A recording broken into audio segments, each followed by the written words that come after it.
We are back with another video, and this is the continuing story of the Unity war that is going on currently. Now, in one of my previous videos, I talked about how Unity is coming up with this new runtime fee, which is ultimately going to kill games like AQ Worlds Infinity or AQ3D because they run on Unity. Well, we do have an update in regards to that, so let's cover that. Arctix posted on Twitter and said he just got an email from Unity and that it appears nothing will change for now, not until they upgrade to Unity 2024. Says, while we obviously still have concerns and some future event forcing us to upgrade is certain, which means it will happen. The cap is competitive with the only viable alternative. With this information, I am letting you know that we are continuing development of our games as planned. That being said, I am also going to assign certain team members to start familiarizing themselves with alternatives should things ever suddenly change. So expect to see a few small prototype games out of nowhere in the future. So that is what Arctix had posted, and this is the Unity thing. Now, going back to this for a second, this is something they've done in the past to test out new software or new things, is they've made prototype games testing out certain functions and whatnot. So that's going to be kind of interesting to see new games in development. Now, he also mentioned that there will be at some point in the future, they will be required to upgrade. If you guys do recall, in the past, several times over the last 6 or 7 years, in AQ3D, they have been required to upgrade the Unity engine that they're currently using because the one that they have is no longer being supported, so they need to upgrade to a higher one. And this is largely because the things like Google Play or the Apple Store will not allow them to publish using the outdated Unity. So they need to upgrade, which means that they will be forced to upgrade to the whole Unity 2024 at some point in the future. This will be mandatory.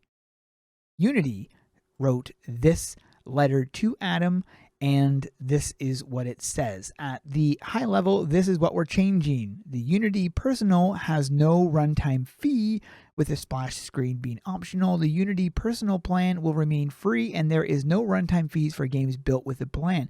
We will be increasing the revenue limit from $100,000 to $200,000, and we will remove the requirement to use the Made with Unity splash screen starting with the LTS version releasing in 2024. The runtime fee is forward-looking. For Unity Pro and Enterprise, the runtime fee does not apply to any games created with any currently supported Unity versions. It only applies to games created with or upgraded to the LTS version releasing in 2024. So anything that is, I don't know what they're using, but Unity Pro or Enterprise, that's what the games are being built with.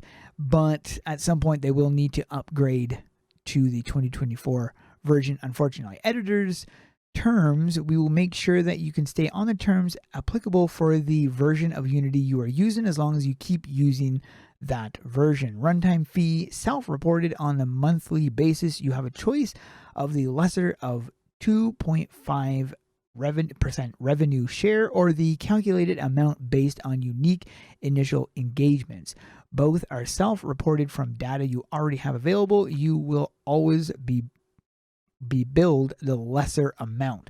So they'll either be having to pay on a monthly basis 2.5 of the revenue share or the calculated amount based on the initial engagement, meaning the first downloads from people from brand new things. Still don't really know how they monitor that. I'm sure it gets rather technical, but that is so far what we have going. So it's AQ World Infinity and AQ3D is not out of the water yet. It is still something that could change at any time. And this is largely why Adam was saying that, or Arctix, sorry, was saying that they would have to look into other means of producing the games. But For the meantime, they are continuing development on the games, which means that AQ World Infinity is slated to release later this year. I don't know if that's going to be possible, to be honest. It might be early next year or the middle of next year. We'll have to wait and see, but that's what we got so far. What do you guys think about this? Let me know in the comments below. That is it for this one. Hope you guys enjoyed. Thanks for watching, and keep those swords swinging.